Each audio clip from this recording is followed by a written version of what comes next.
नमस्कार दोस्तों, स्वागत है आपका अपने YouTube चैनल पर। दोस्तों उम्मीद आप स्वस्थ होंगे, मस्त होंगे, अपने पढ़ाई में व्यस्त होंगे। दोस्तों जैसा कि आप लोगों को पता है, हम लोग सामान्य अध्ययन का प्रैक्टिस सेट शुरू किए हुए हैं, जो कि स्टैटिक्स क्वेश्चन होता है। ये सभी एग्जाम के लिए काफ़ी ज़्यादा इंपॉर्टेंट है, खास करके जो बिहार दरोगा का एग्जाम होने वाला है और सिविल कोर्ट और पटना हाई कोर्ट का भी एग्जाम होने वाला है। तो ऐसे में आप जितना ज़्यादा रिविजन कीजिएगा और उतना आपके लिए फायदा होने वाला है। जितना रिविजन कीजिए उतना, क्योंकि स्टैटिक्स क्वेश्चन है तो ये क्वेश्चन बदलता है नहीं, बार बार रिपीटेशन इसका होते रहता है। तो इसीलिए आप इसे शुरू से अंत तक देखा कीजिए और रिविजन करते रहिए।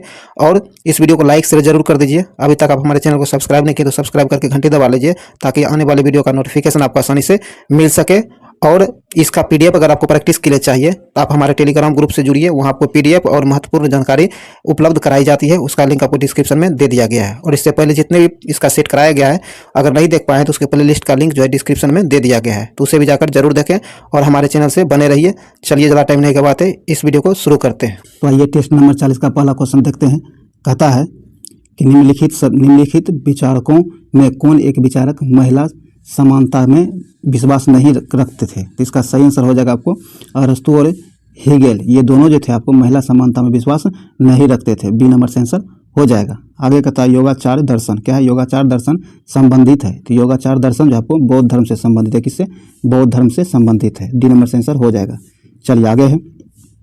आगे कहता है शिक्षा की, क्या है? शिक्षा की समाप्ति के बाद किया जाने वाला संस्कार था। कहता शिक्षा जो था इसकी समाप्ति के बाद किया जाने वाला संस्कार क्या था? तो इसका सही आंसर हो जाएगा आपको समापवर्तन। सी नंबर से आंसर हो जाएगा। आगे कहता मगध साम्राज्य के किस शासक को श्रेणिक के नाम से जाना जाता है? तो ये जाना जाता है आपको बिंबिसार को। किसे? बिंबिसार को। आगे कहता है सत्य सहस्रिका सूत्र की रचना जो है निम्नलिखित में से किसने की है? तो इसकी रचना आपको नागार्जुन के द्वारा किया गया है। बी नंबर से आंसर नागार्जुन। चलिए आगे कहता है दिल्ली सल्तनत के किस शासक ने सिजदा और पेबोस जैसी प्रथाएं शुरू की थी? कहता दिल्ली का वो कौन से सल्तनत के शासक थे जिन्होंने सिजदा और पेबोस जैसी प्रथाएं शुरू की थी? तो ये आपको बलबन ने। किसने? बलबन ने। बी नंबर से आंसर बलबन। आगे कहता है निम्न राजपूत राज्यों में से कौन संधि के द्वारा ब्रिटिश राजनीतिक प्रभाव में आया था? तो ये आया था आपको करौली। कौन? करौली। ए नंबर से आंसर करौली। चलिए आगे है। आगे कहता स्वदेशी आंदोलन का उद्देश्य था। स्वदेशी आंदोलन जो हुआ था इसका उद्देश्य क्या था? इसका मुख्य उद्देश्य था विदेशी वस्तु जो था इसका तिरस्कार करना मुख्य उद्देश्य था। बी नंबर से आंसर हो जाएगा। आगे कहता 1857 के विद्रोह के दौरान भारत में ब्रिटिश महिलाओं को समर्पित एक पेंटिंग इन मेमोरियम, क्या इन मेमोरियम किसने बनाई थी? तो ये जो बनाया गया था आपको जोसेफ नोएल पेटन के द्वारा। किसके? जोसेफ नोएल पेटन के द्वारा निर्माण किया गया था। डी नंबर से आंसर हो जाएगा। आगे कहता है मछविरा, क्या मछविरा का युद्ध कब लड़ा गया था? मछविरा का युद्ध जो लड़ा गया था यह लड़ा गया था आपको मई 1555 में। कब? मई 1555 में। सी नंबर से आंसर हो जाएगा। चलिए आगे है। आगे कहता है कि इलाहाबाद की प्रथम संधि निम्न में से किनके कहता इलाहाबाद की प्रथम संधि जो हुई थी ये किनके बीच हुई थी? तो ये जो हुआ था आपको शाह आलम द्वितीय और क्लाइव के बीच हुई थी। यहाँ डी नंबर से आंसर हो जाएगा। आगे कहता है मुस्लिम लीग ने मुक्ति दिवस कब मनाया था? मुस्लिम लीग जो था इन्होंने मुक्ति दिवस जो मनाया था ये आपको कांग्रेस मंत्रिमंडलों के इस्तीफा देने के बाद मनाया था। बी नंबर से आंसर हो जाएगा। चलिए आगे है। क्या है? सहायक संधि स्वीकार करने वाला दूसरा राज्य था। सहायक संधि स्वीकार करने वाला दूसरा राज्य कौन था?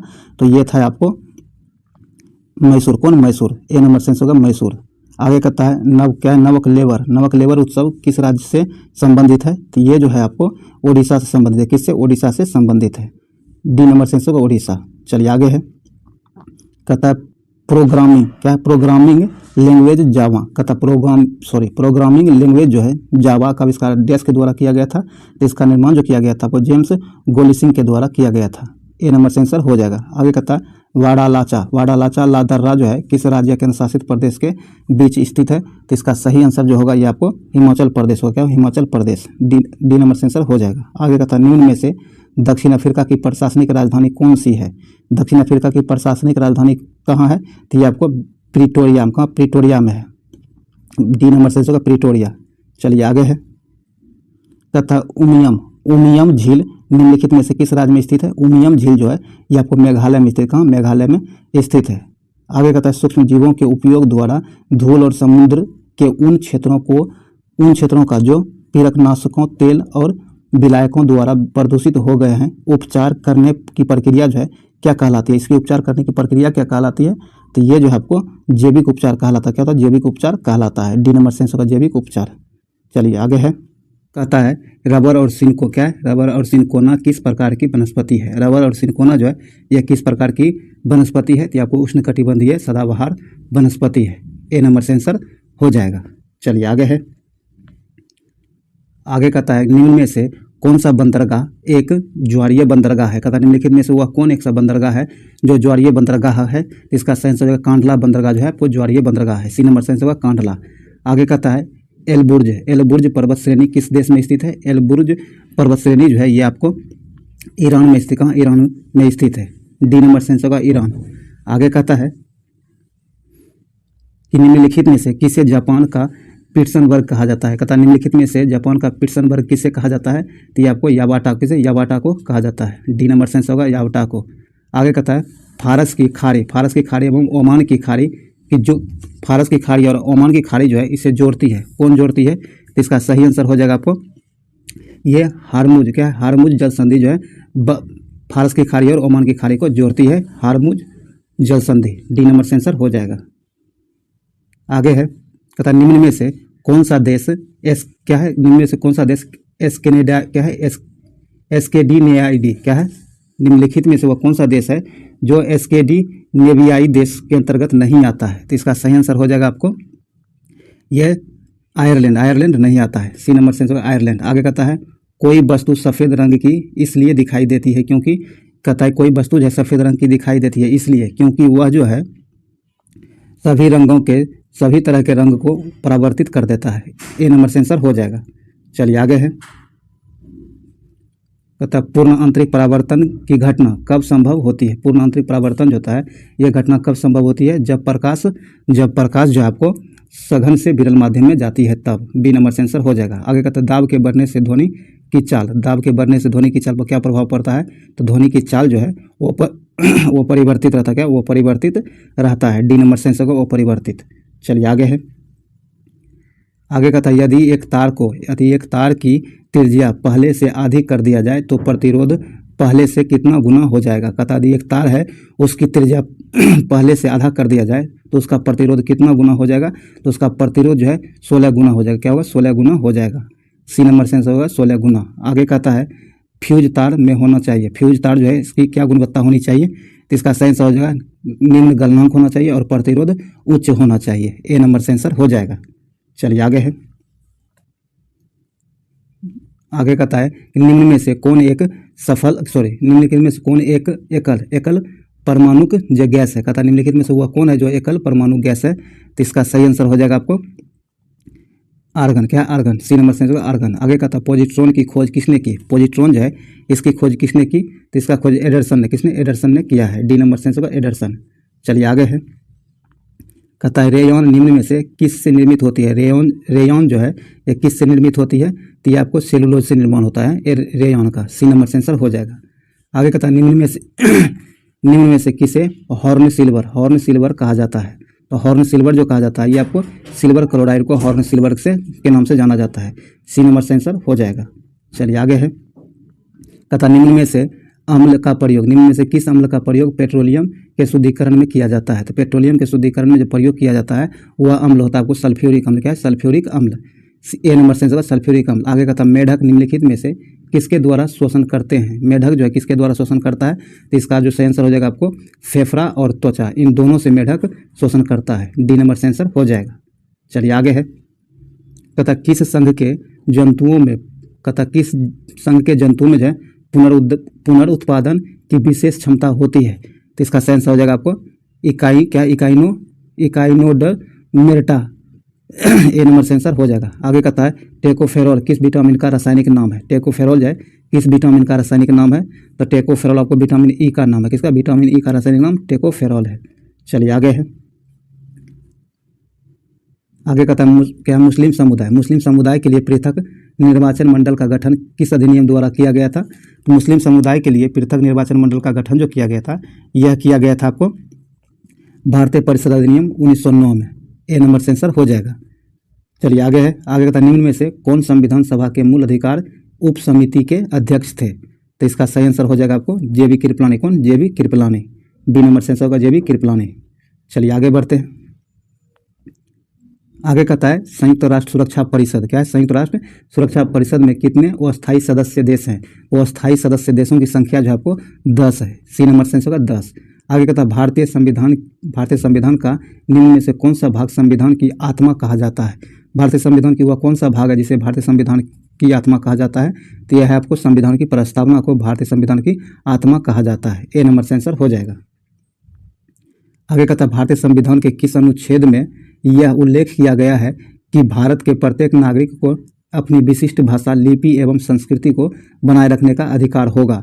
तो ये जो वर्णित है आपको, यह अनुच्छेद 29 में वर्णित है। कहाँ? अनुच्छेद 29 में वर्णित है। सी नंबर से आंसर हो जाएगा। आगे कहता है वित्त आयोग के अध्यक्ष व सदस्यों की नियुक्ति किसके द्वारा की जाती है? वित्त आयोग और उसके अध्यक्ष जो है, वित्त आयोग के अध्यक्ष और उसकी सदस्य की नियुक्ति जो होता है किसके द्वारा की जाती है? तो ये किया जाता है राष्ट्रपति के द्वारा। किसके द्वारा? राष्ट्रपति के द्वारा। बी नंबर से आंसर हो जाएगा। चलिए आगे है, आगे कहता है कि प्रत्येक 2 वर्ष बाद राज्यसभा के कितने सदस्य सेवानिवृत्त होते हैं? तो इसका सही आंसर हो जाएगा आपको 1/3 भाग। कितना? 1/3 सदस्य जो है प्रत्येक 2 वर्ष बाद सेवानिवृत्त होती है। ए नंबर से आंसर हो जाएगा। आगे है निम्न में से कौन राज्यसभा में विपक्ष के पहले नेता थे? कहता निम्नलिखित में से वह कौन है जो राज्यसभा में विपक्ष के पहले नेता थे? तो ये थे आपको श्यामनंदन मिश्रा। कौन? श्यामनंदन मिश्रा। 3 नंबर से आंसर हो जाएगा। आगे कहता है नमेरी नेशनल पार्क किस राज्य में स्थित है? नमेरी नेशनल पार्क जो है यह है आपको असम में स्थित है। कहाँ? असम राज्य में स्थित है। ए नंबर से आंसर हो जाएगा असम। आगे कहता है निम्न में से किन वस्तुओं पर मांग निम्न में से किस वस्तुओं पर मांग और आपूर्ति का नियम लागू नहीं होता है? जिस वस्तु पर नहीं होता है वह आपको गिफिन वस्तुएं। क्या? गिफिन वस्तुएं पर मांग और आपूर्ति का नियम लागू नहीं होता है। बी नंबर से आंसर हो जाएगा। आगे है कहता क्या है? सांविधिक तरलता अनुपात के संबंध में निम्न में से कौन सही नहीं है? ध्यान रखिएगा, सही नहीं है। जो सही नहीं है ये आपको बताना है। तो इसका सही आंसर हो जाएगा आपको जो सही नहीं है तथा इसे बैंक अनिवार्य रूप से नगद में RBI के पास रखती है, यह सही नहीं है। सी नंबर से आंसर हो जाएगा। बाकी तीनों सही दिया गया, मतलब 1 और 2, ए और बी दोनों सही दिया गया। आगे कहता है फ्रेंच गुआना जो है इसकी राजधानी कहाँ है? फ्रेंच गुआना की राजधानी जो है आपको कोयन है। कहाँ? कोयन है। बी नंबर से आंसर होगा कोयन। चलिए दोस्तों, जो भी इंपॉर्टेंट वस्तुनिष्ठ प्रश्न था स्टैटिक्स का वो समाप्त हुआ है। अब हम लोग हर दिन की भांति आज भी स्मरणीय तथ्य देखेंगे। इससे पहले अगर इस वीडियो को लाइक नहीं किए तो लाइक शेयर जरूर कीजिए और इस चैनल को सब्सक्राइब करके घंटी दबा लीजिए और ऑल नोटिफिकेशन जरूर सेलेक्ट कीजिए ताकि जब भी वीडियो अपलोड किया जाए तो उसका नोटिफिकेशन आपके पास सबसे पहले पहुंच सके। और अपने दोस्तों के साथ शेयर जरूर कीजिए ताकि मैक्सिमम लोगों तक पहुंच सके। इसे 102 बार 3 बार 4 बार करके रिवीजन जरूर कीजिए ताकि इसका फायदा आपको मिल सके, क्योंकि रिवीजन जो करना है स्टैटिक्स है तो ये बार बार रिपीट इसका होना तय है, तो इसलिए आप रिवीजन जरूर कीजिए। चलिए आगे बढ़ते हैं। स्मरणीय तथ्य देखने का था हिमालय जो है, हिमालय का प्रादेशिक विभाजन जो हुआ है इसी क्रम को हम लोग देखेंगे। तो आइए देखने का था पंजाब हिमालय का विस्तार जो है आपको सिंधु एवं सतलज के मध्य स्थित है। पंजाब हिमालय का विस्तार जो कि 560 किलोमीटर है इसकी लंबाई। आगे कहता कुमायूं हिमालय जो है इसका विस्तार सतलज से लेकर काली के मध्य तक स्थित है जो कि 320 किलोमीटर है। नेपाल हिमालय जो है इसका विस्तार काली से लेकर तीस्ता के मध्य स्थित है जिसकी लंबाई जो आपको 800 किलोमीटर, कितना 800 किलोमीटर इसकी लंबाई है, ध्यान रखिएगा। और आपको असम हिमालय का विस्तार जो है तीस्ता से लेकर दिहांग के मध्य स्थित है जो 720 किलोमीटर इसकी लंबाई है। तो आप इसका स्क्रीनशॉट ले लीजिए, जरूर इसको ध्यान रखिएगा। हिमालय को जो 4 भागों में बांटा गया वो कौन सा भाग है? यहाँ से आपको पंजाब हिमालय जिसकी विस्तार आपको सिंधु से लेकर सतलज के बीच स्थित है और इसकी लंबाई 560 किलोमीटर है। हिमायूं में क्या है? कुमायूं हिमालय सतलज से लेकर काली के मध्य स्थित है और ये 320 किलोमीटर इसकी लंबाई है।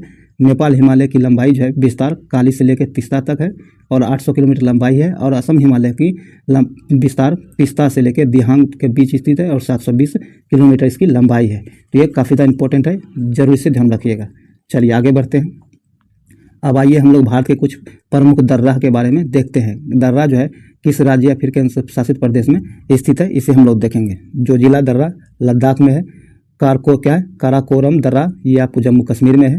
पीर पंजाल दर्रा जम्मू कश्मीर में है, बनिहाल दर्रा यह भी जम्मू कश्मीर में है, बुर्जिल दर्रा यह भी जम्मू कश्मीर में है, और शिवकिला दर्रा जो आपको हिमाचल प्रदेश में स्थित है। रोहतांग दर्रा ये आपको हिमाचल प्रदेश में है। रोहतांग दर्रा आपको हिमाचल प्रदेश में है। उसके बाद बारालाचा दर्रा जो यह भी हिमाचल प्रदेश में है। लिपू लेक दर्रा जो है ये आपको उत्तराखंड में, कहाँ, उत्तराखंड में है। और माना दर्रा और नीति दर्रा ये दोनों भी आपको उत्तराखंड में स्थित है। नाथुला दर्रा सिक्किम में है, जो भी एग्जाम में बहुत बार पूछा गया है। और जेलेपला दर्रा सिक्किम में है, कहाँ, सिक्किम में है। बोमिंडला दर्रा अरुणाचल प्रदेश में है। यांगयाप दर्रा ये आपको अरुणाचल प्रदेश में है। और दीफू दर्रा आपको अरुणाचल प्रदेश में है। तुजू दर्रा ये मणिपुर में स्थित है। तो जो भी दर्रा था इंपॉर्टेंट, इसे 1 से 2 बार करके जरूर रिवीजन कर लीजिएगा। चलिए आगे देखते हैं। कहता तिब्बत से शिमला को जोड़ता है, शिमला को जोड़ता है। ये शिवकिला दर्रा जोड़ता है। भारत को म्यांमार से कौन सा दर्रा जोड़ता है? तो ये तुजू दर्रा जोड़ता है। और श्रीनगर को गिलगिट से जोड़ता है, बुर्जिल दर्रा जोड़ता है। जो आपसे पूछा जाता है कि निम्नलिखित में से इन दो, जैसे भारत और म्यांमार को कौन सी दर्रा जोड़ता है या विभाजित करता है, तो आपको तुजू दर्रा, इस तरह से क्वेश्चन बहुत बार पूछा गया है, तो ध्यान में जरूर रखिएगा।